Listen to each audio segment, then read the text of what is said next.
Hello friends, ప్రతిరోజు మనం English కథ చదువుకుంటూ దాంట్లో విశేషాలు గ్రహించినట్టే ఈరోజు కూడా చేస్తున్నాం.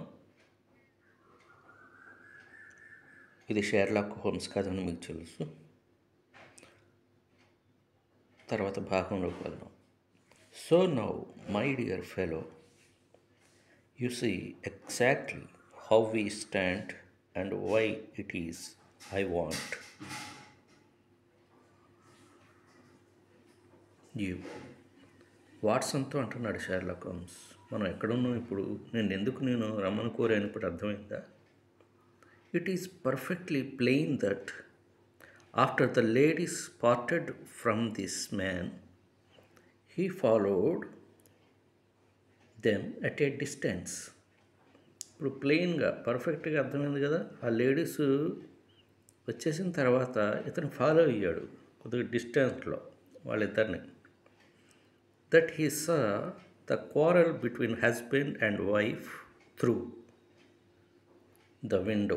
ఆ విండో ద్వారా చూశాడు హస్బెండ్ వైఫ్ క్వారల్ అంటే గొడవ పెట్టుకోవటం. దట్ హీ రష్డ్ ఇన్, లోపలికి వెళ్ళాడు. And at the creature which he carried in his box got loose. బాక్స్లో ఒక యానిమల్ని తీసుకొచ్చాడు కదా అతను,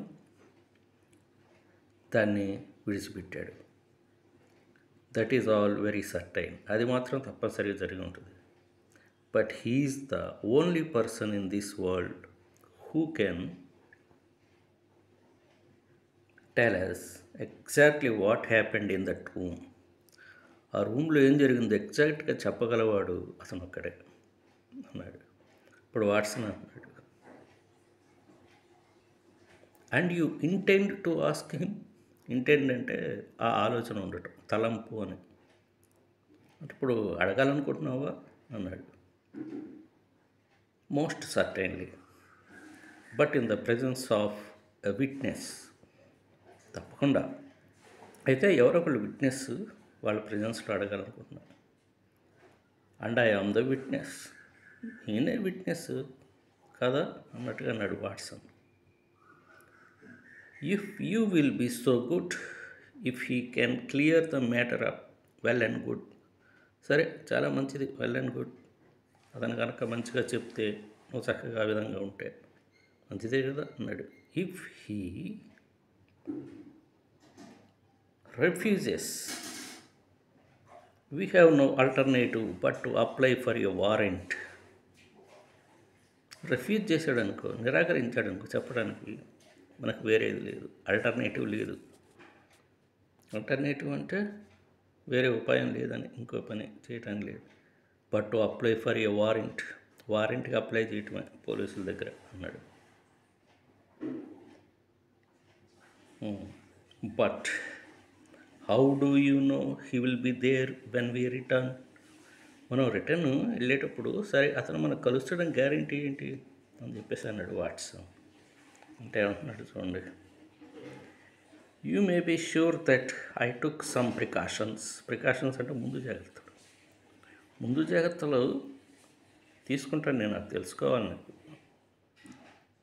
I have one of my Baker Street boys. Baker స్ట్రీట్లో ఉండే నా కుర్రలు ఉన్నారు. Mounting guard over him. అంటే వాడు ఎక్కడికి వెళ్తే అక్కడ గార్డ్ లాగా అనమాట, వెనక తిరుగుతుంటారు.